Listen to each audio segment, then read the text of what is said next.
ఓం మహాగణాధిపతయే నమః. ఓం గురుభ్యో నమః. ఓం శ్రీమాత్రే నమః. పరమేశ్వర స్వరూపమైనటువంటి జ్యోతిష, వాస్తు మరియు ఇతర అనేకమైనటువంటి శాస్త్రములను మనకు అందించినటువంటి మహర్షులకి నమస్కారం. హయగ్రీవ హయగ్రీవ హయగ్రీవేతియో వధేత్తస్య నిస్సరతే వాణి జహ్నుకన్యా ప్రవాహవత్. అరుణాం కరుణాతరంగితాక్షీం ధృతపాశాంకుశపుష్పబాణచాపాం అనిమాదిభిరావృతాం మయూకైః అహమిత్యేవ విభావయే భవానీం. శ్రీమాత్రే నమః. ప్రేక్షకులకి లలితాంబిక అమ్మవారి యొక్క అనుగ్రహం పరిపూర్ణంగా కలగాలని మనస్ఫూర్తిగా కోరుకుంటూ మనం ఈరోజు చెప్పుకోబోయే టాపిక్ ఏమిటి అంటే, ఫిబ్రవరి 5వ తేదీ నుంచి మే 15వ తేదీ వరకు ఇప్పుడు ప్రస్తుతం గురువు వక్రించున్నాడు. ఆ వక్రగతి పోయి అతను రుజు మార్గంలోకి రావడం జరుగుతుంది, అంటే స్ట్రైట్ అవుతాడు. మరి ఈ స్ట్రైట్ అయినటువంటి గురువు ఎటువంటి ఫలితాలు ఇస్తాడు? ద్వాదశ లగ్నాల వారికి, లగ్నం తెలియని వారి రాశి వారికి మంచి ఫలితాలు ఏమిటి, తీసుకోవాల్సిన జాగ్రత్తలు ఏమిటి, చేసుకోవాల్సిన పరిహార మార్గాలు ఏమిటి అనేటువంటి విషయాలు మనం ఒక్కొక్క లగ్నరీత్యా తెలుసుకుందాము. అయితే ఈ విషయాలు చెప్తుంది నేనైనప్పటికీ కూడా చెప్పిస్తుంది సాక్షాత్ లలిత అమ్మవారిగా భావిస్తూ, కుంభలగ్నము, కుంభరాశి, కుంభం వారి కనుక చూసుకున్నట్లయితే మీకు గురువు 4వ స్థానంలో ఉంటూ వృత్తి స్థానాన్ని వీక్షిస్తున్నాడు. ఎప్పటి నుంచో ఉద్యోగం కోసం ప్రయత్నం చేస్తూ ప్రయత్నం సఫలీకృతం అవ్వట్లేదని బాధపడేటువంటి వారికి ఈ యొక్క గురువు దశమ స్థానాన్ని చూడడం అనేటువంటిది చాలా చక్కటి ఫలితాలు ఇస్తుంది, ముఖ్యంగా ఉద్యోగ సంబంధించిన విషయంలో.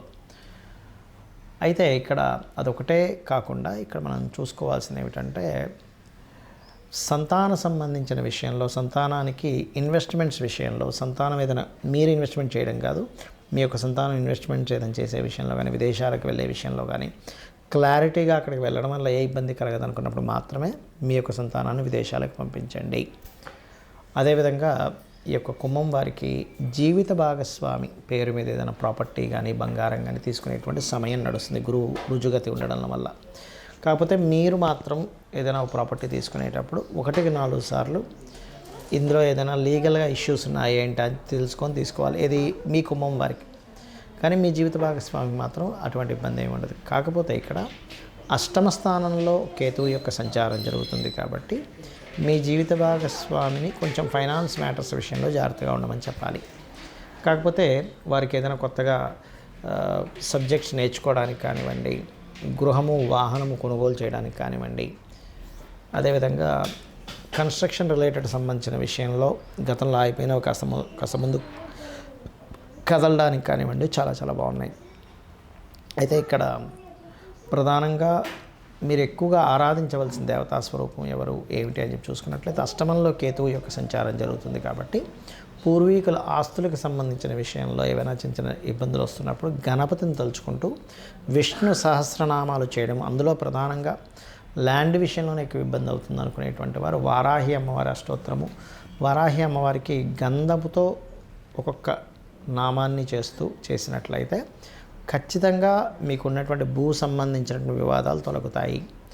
ఉద్యోగంలో ప్రమోషన్స్ కోసం ప్రయత్నం చేసేటువంటి ప్రమోషన్స్ రావడము, ఎప్పటి నుంచో ఒక ఉద్యోగం కోసమే ప్రత్యేకంగా నేను ప్రయత్నం చేస్తున్నానండి, ఇది అవ్వాలనుకునేటువంటి వారికి తత్సంబంధించిన ఉద్యోగాలు రావడము, మరియు అదేవిధంగా ఉద్యోగంలో ఎప్పటి నుంచో పర్మనెంట్ చేస్తారని చెప్పి ప్లాన్ చేస్తుంటారు, అటువంటి వారికి కాస్త పర్మనెంట్ అయ్యేటువంటి అవకాశాలు రావడం అనేటువంటిది గురువు ఇస్తున్నాడు.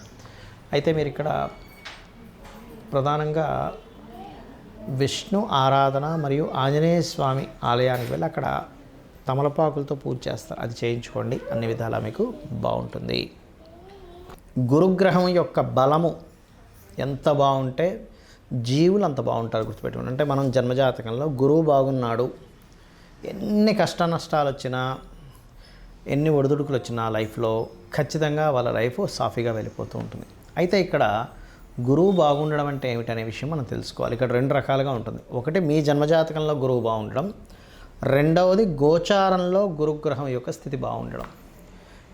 చాలామందికి ఈ తేడా తెలియక గురువు మాకు అనుకూలంగా ఉన్నాడా లేడా అని చెప్పి చాలామంది అడుగుతుంటారు నాకు. ఇక్కడ నేను మీకు క్లారిటీ ఇస్తాను. మీ పర్సనల్ చార్ట్లో కనుక గురువర్గ లగ్నాలు అంటారు. గురువర్గ లగ్నాలు, శనివర్గ లగ్నాలు అని 2 ఉంటాయి.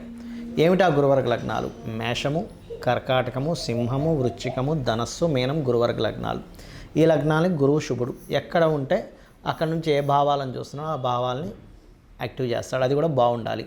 శని వర్గ లగ్నాలు అంటే వృషభ లగ్నము, మిథునము, కన్య, తుల, మకర, కుంభ లగ్నాలు. ఈ లగ్నానికి గురువు పాపి కాబట్టి ఆయనకి పాజిటివ్గా ఉండేటువంటి పోర్ట్ఫోలియోస్ వస్తే పర్లేదు, కానీ ఏమాత్రం గురు రాసులు పాడైనా గురువు పాడైనా ఎక్కువ ఎఫెక్ట్ గురువు సంబంధించినవి జరుగుతూ ఉంటాయి. అయితే ఇక్కడ నెగిటివ్, ఇక్కడ గురువర్గ లగ్నాలైనా శని వర్గ లగ్నాలకైనా ముఖ్యంగా కావాల్సింది ఏంటంటే గురుబలము. అది మీరు ఏదైనా ఒక పని చేసేటప్పుడు చూడండి, మనకి వివాహం అవ్వట్లేదండి అన్నప్పుడు గురుబలం లేదు కదా అంటారు, సంతానం కలగట్లేదు గురుబలం లేదు కదా అంటారు, చదవట్లేదు గురుబలం లేదు కదా అంటారు. అంటే ఏమిటి, ఆ పర్టికులర్ భావానికి గురుబలం లేకపోవడం వల్ల వాళ్ళు దాన్ని పొందలేకపోతున్నారు. గురువు అనేటువంటి జన్మజాతకంలో మనకి సైంటిఫిక్గా తీసుకున్నా జాతకపరంగా తీసుకున్నా గురుత్వాకర్షణ శక్తి అంటారు.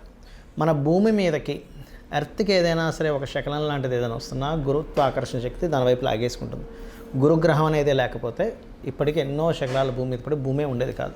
అంటే సైంటిఫిక్గా తీసుకున్న గురుగ్రహం మనల్ని ఎర్త్ని కాపాడుతుంది. ఆస్ట్రాలజికల్గా తీసుకున్నా కూడా గురుబలం ఉన్న వ్యక్తికి ఇబ్బంది రాదు.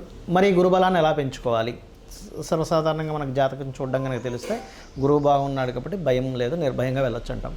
అదే గురువు బాగోలేడు లేదా జాతకమే తెలియదు, అప్పుడు ఎలాగా అంటే దీనికి శాస్త్రంలో ఒక అద్భుతమైనటువంటి విషయాన్ని చెప్పారు. ఏమిటది అంటే చాలా రకాలు చెప్పారు. నేను మీకు వీలైనంత మటుకు నేను మీకు చెప్తాను. మీకు ఉండేటువంటి వీలును బట్టి, మీకు ఉండేటువంటి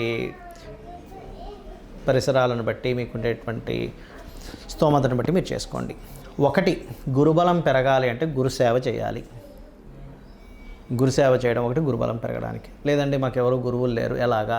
చక్కగా మీరు గంధము ఇంట్లో పూజ చేసేటప్పుడు చక్కగా గంధపు చెక్క ఉంటుంది, గంధం అరగబం అనేటువంటిది ఉంది. చక్కగా గంధం తీసి చక్కగా మీరు పుష్పముతో గంధాన్ని అమ్మవారికి కావచ్చు, మీ ఇష్టదైవం ఎవరైనా సరే గంధంతో ఆ యొక్క మూర్తిని ఆరాధించండి, గంధంతో చేయండి. గంధంతో కనుక మీరు పూజ చేశారంటే కలిగే ఫలితం ఏమిటి? గంధం ద్వారా పుణ్యము వస్తుంది అని చెప్తుంది శాస్త్రం. పుణ్యం వచ్చినటువంటిది, ఆ పుణ్యం ఏం చేస్తుంది అంటే మీ పాపమును దగ్ధం చేస్తుంది. మీరు ఏదైతే సంకల్పం అనుకుంటారో ఆ సంకల్పం నెరవేర్చేలా చేస్తుంది. అది ముఖ్యంగా. ఇక రెండవది ఏమంటే, మేమున్న దగ్గర మాకు గోవులు బాగా ఉన్నాయి, దీని గురించి ఏమైనా రెమెడీ చెప్తారా అంటే, అరటికాయలు ఉంటాయి. అరటి పళ్ళు కాదు, బాగా అర్థం చేసుకుంటే పచ్చి అరటికాయలు మనం కట్ చేసుకుని కూరలు అది వండుకుంటాం. అరటికాయల్ని గోవులకు తినిపించండి, అది కూడా గురువారం నాడు. దగ్గరలో ఆలయాలు ఏదైనా ఉన్నట్లయితే గంధాన్ని దానంగా ఇవ్వండి, ఆలయంలో దేవతామూర్తులకు వాడుకోవడానికి.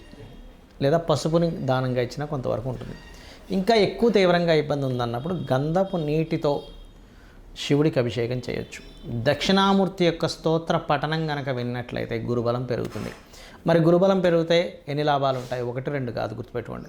చాలామంది ఇబ్బంది పడుతుంటారు, చూసారు, మాకు బ్యాలెన్స్ లేదండి, బ్యాంక్ బ్యాలెన్స్ లేదు, రూపాయి బ్యాంకులో ఎప్పుడు ఉండదని. గురుబలం కనుక మీకు ఉందంటే 100% బ్యాంక్ బ్యాలెన్స్ ఉంటుంది, గుర్తుపెట్టుకోండి. మూలధనానికి, దాచుకునే ధనానికి కారకుడు గురువు.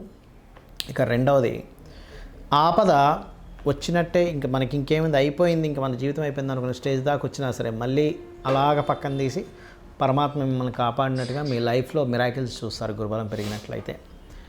ఇక మూడవది ఏంటంటే, ఏ ప్రయత్నం చేస్తున్నా సరే మీ ప్రయత్నం కొంత అయితే గురుబలం తోడైనప్పుడు మీ యొక్క ప్రయత్నాలు 100% ఫలకృతం అవుతాయి. అయితే ఇక్కడ చాలామందికి తెలియక గురుబలం లేదండి అందుకే నేను కనకపు శిరాగం పెట్టేసుకున్నాను అంటారు. అది చాలా పెద్ద మిస్టేక్. ఎందుకంటే మీ జన్మజాతకంలో గురువు బాగున్నాడు అనుకోండి, 100% మీరు పెట్టుకోవడంలో ఎటువంటి అభ్యంతరం లేదు, హ్యాపీగా మీరు ధరించవచ్చు. కుడి చేయి చూపుడు వేలికి, జెంట్స్ అయితే, లేడీస్ అయితే ఎడం చేయి చూపుడు వేలికి ధరించాలి. అలా కాకుండా మీ జన్మజాతకంలో గురుగ్రహం బాగోనప్పుడు ధరిస్తే రివర్స్ ఫలితాలు వస్తాయి. కాబట్టి అప్పుడు ధరించడం కాదు, మీరు చేయవలసింది ఏంటంటే దానం ఇవ్వడం, శనగలు దానంగా ఇవ్వడం, గోసేవ చేయడం, గురువులకి ఏదైనా వస్త్రాలు కానీ ఇట్లాంటివి దానంగా ఇవ్వడం, దక్షిణామూర్తి స్తోత్రం చదవడం, ఇవి ఎక్కువగా చేయాలి. ఇవి మీరు చేశారు, నేను ఇప్పుడు చెప్పినటువంటిది మీరు ఏది పాటించినా భక్తి శ్రద్ధలతో 100% మీకు గురువు అనుగ్రహం కలుగుతుంది, మీ జీవితం అద్భుతంగా సాగుతుంది. శ్రీమాత్రే నమః.